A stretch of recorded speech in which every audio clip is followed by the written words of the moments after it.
Nouveau numéro de votre rubrique L'entretien du jour, mesdames et messieurs. Aujourd'hui, nous allons parler développement du continent africain et pour en parler, nous allons faire le lien avec le tabagisme en Afrique. Pour discuter avec nous de ce sujet, nous avons déjà notre invité, vous le voyez bien, il a nom Ti Ntiabong. Voilà, il est donc coordonnateur régional de la convention cadre de l'Alliance. Vous en saurez plus dans quelques instants. Il est activiste pratiquement, très engagé dans la lutte anti-tabac et c'est un plaisir pour nous de vous avoir sur Sika Télévision. Le plaisir est partagé. Merci de m'avoir invité. Alors, comme on le disait à l'entame, le thème d'aujourd'hui, c'est bien développement durable. Le tabac, est-ce une menace pour l'Afrique, déjà d'entrée de jeu? Le tabac est une menace pour le continent africain, étant donné que l'Afrique est un continent en voie de développement. Et le tabac a un lien direct avec le développement. Vous savez, l'inclusion en 2015, lors de l'adoption des objectifs de développement durable, le contrôle du tabac a été fait bel et bien partie de ces objectifs. Et cela démontre clairement qu'il ne peut pas avoir un développement durable dans le monde ou en Afrique avec le taux de tabagisme existant. Je dois dire, la population africaine est très jeune, les revenus en Afrique sont croissants, l'industrie du tabac mène une campagne médiatique assez agressive dans la majorité de nos pays. Alors, ces trois facteurs contribuent vraiment à augmenter le taux de prévalence du tabagisme dans notre région. Aujourd'hui, le taux de prévalence du tabagisme en Afrique est, je pense, c'est 77 millions environ hein, de personnes. En termes de nombre de fumeurs, là, c'est une estimation datant de 2015, je pense, et puis une autre, en termes de taux de prévalence, c'est 77 millions. Le taux de prévalence est de 15,8%. C'est quand même important. C'est quand même important. Et puis, si par exemple, rien n'est fait, si par exemple, nos États ne mettent pas en œuvre la convention cadre de l'OMS pour le contrôle du tabac de manière globale, le taux de prévalence d'ici 2030 serait à 22,1% si je ne me trompe. Alors, c'est un taux assez important.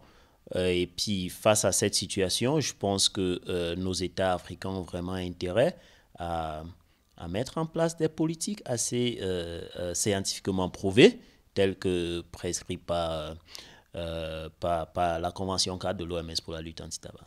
L'industrie du tabac trouve nos pays, par exemple les pays d'Afrique, comme un nouveau Eldorado. Lorsque l'industrie du tabac a essayé de saper une loi, et qu'elle n'a pas réussi, alors elle essaye d'empêcher la mise en œuvre. Lorsqu'on adopte les lois, les États n'allouent pas énormément de ressources pour la mise en œuvre et l'industrie du tabac profite pour ralentir le processus de mise en œuvre. Et en ralentissant de mise en œuvre, ils essayent plusieurs stratégies. Ça peut être des procédures judiciaires, ça peut être autre chose, ça peut être même d'autres stratégies, par exemple, qui violent indirectement la loi, parce qu'on peut violer une loi assez directement et de manière indirecte. Et lorsque nous parlons des violations indirectes, nous parlons surtout des stratégies de publicité, de parrainage et de marketing. Et tous ces facteurs, vraiment, continuent à augmenter le niveau de prévalence du tabagisme dans nos pays. C'est ça. Et on a comme impression que la meilleure solution, là, c'est d'accélérer la taxation des produits du tabac, quelque part. Oui, ça me réjouis vraiment que vous puissiez parler de taxation parce que déjà, il y a de cela plusieurs années, nous avons toujours parlé de l'importance de la taxation sur la réduction de la prévalence du tabac. Et puis, dernièrement, en 2015 encore, lors de la 3e conférence sur le financement de développement, les leaders du monde entier, la communauté de développement international, les économistes au niveau mondial ont recommandé l'augmentation des taxes comme un facteur, comme une stratégie de réduction de la prévalence du tabagisme, mais également comme une stratégie de réduction de la prévalence des maladies non transmissibles, mais également comme une stratégie de mobilisation des ressources pour financer les activités de développement dans nos pays. Donc c'est une forme de stratégie de mobilisation de ressources assez innovante. Et c'est important d'y aller par ce chemin parce que sinon les objectifs du développement durable ne seront pas atteints sur plusieurs points. Sur plusieurs points, et puis lorsque bon, nous pouvons prendre plusieurs d'autres objectifs, nous nous rendrons compte que il n'y a pas une industrie qui encourage l'échec, par exemple, de l'atteinte. Mais lorsque nous prenons l'objectif santé et nous prenons les cibles de l'objectif santé, nous allons nous rendre compte qu'il y a une grosse industrie derrière qui met tout en place pour nous empêcher d'atteindre nos objectifs.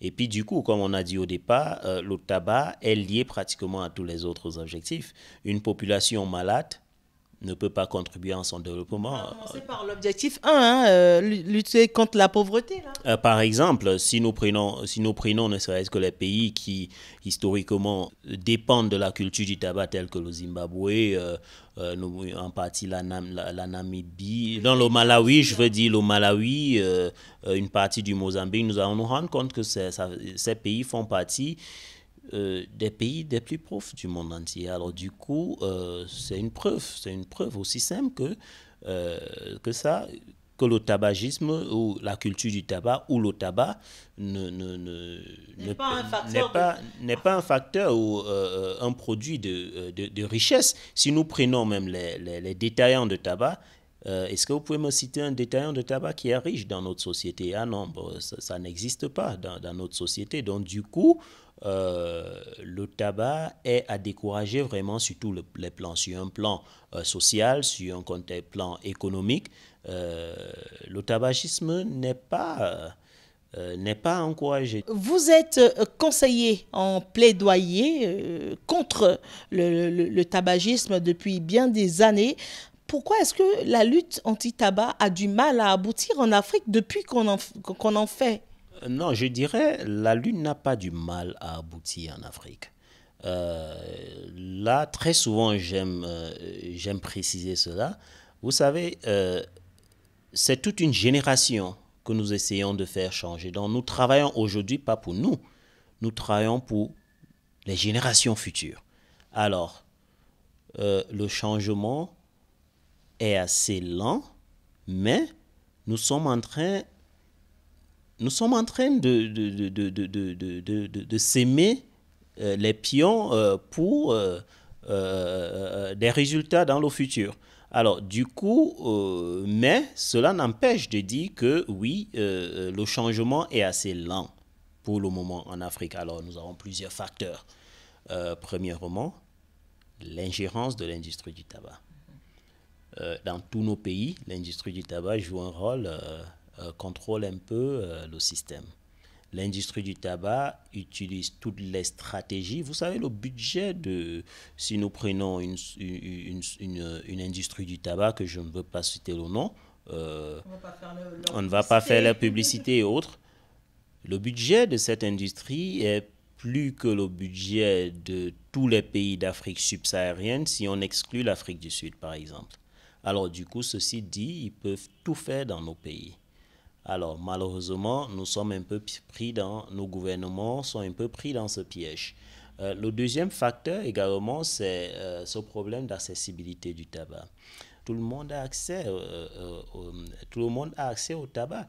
Et puis, malheureusement, je dirais encore, la publicité indirecte, directe et indirecte du tabac, le parrainage, la promotion et tout, que l'industrie du tabac mène, contribue vraiment à freiner l'évolution, à freiner le changement de comportement que nous souhaitons. Mais Mais également, si nous regardons par exemple des pays qui sont avancés dans le contrôle du tabac, c'est simplement parce qu'il y a eu un engagement politique.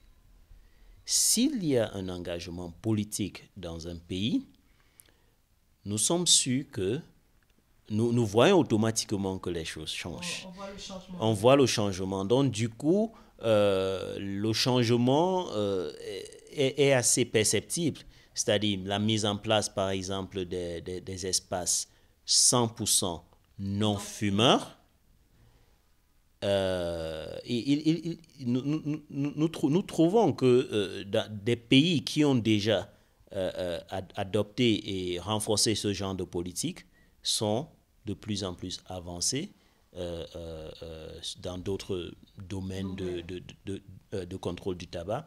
Et donc, je pense que le chemin est encore très long, encore vraiment très long, mais petit à petit, nous essayons de créer le changement, quoi. J'aimerais vraiment, avant de finir, souligner quelques points. Alors, c'est qu'il faut vraiment, pour atteindre une Afrique sans tabac. Une Afrique saine, exactement. Donc, du coup, j'ai déjà parlé de l'importance de la mise en place des politiques d'augmentation progressive et durable des taxes assises sur les produits du tabac. Là, c'est une première chose. La deuxième chose, c'est vraiment l'interdiction totale et de la publicité, de la promotion, du parrainage du tabac. Donc, la troisième politique ou bien la troisième stratégie serait la mise en place des mesures 100% interdisant de fumer dans les espaces non fumeurs, ou disons dans les espaces publics ou dans les espaces ouverts au public. Parce que là, nous retrouvons dans certains contextes, on en profite, tout le monde va à la plage. Absolument. Et nous amenons tous nos enfants dans les plages et autres choses. Donc, il faudrait mettre en place des politiques qui interdisent même de fumer dans des espaces ouverts au public. Et puis, il y a également une autre chose que j'aimerais souligner, c'est l'importance de la mise en place de mécanismes de coordination multisectorielle. Parce que pour le moment, le contrôle du tabac est la seule responsabilité du ministère de la Santé. Et il est déjà prouvé que le tabac n'est pas seulement une question de santé, le tabac est une question de développement. Alors, nos pays devraient vraiment mettre en place des politiques ou bien des mécanismes de coordination multisectorielle à travers lesquels tous les secteurs du gouvernement pourraient contribuer jouer leur partition dans la lutte anti-tabac au niveau national et régional. Merci beaucoup, Ti Ntiabong. Ce fut un plaisir pour nous de vous avoir. C'est moi qui vous remercie. Donc, c'est la fin de ce numéro de votre émission, l'entretien du jour, sur laquelle nous avons parlé de développement durable. Le tabac, est-ce une menace pour l'Afrique? Eh bien, je suppose que vous avez compris énormément de choses, tout comme moi d'ailleurs. Nous vous souhaitons de rester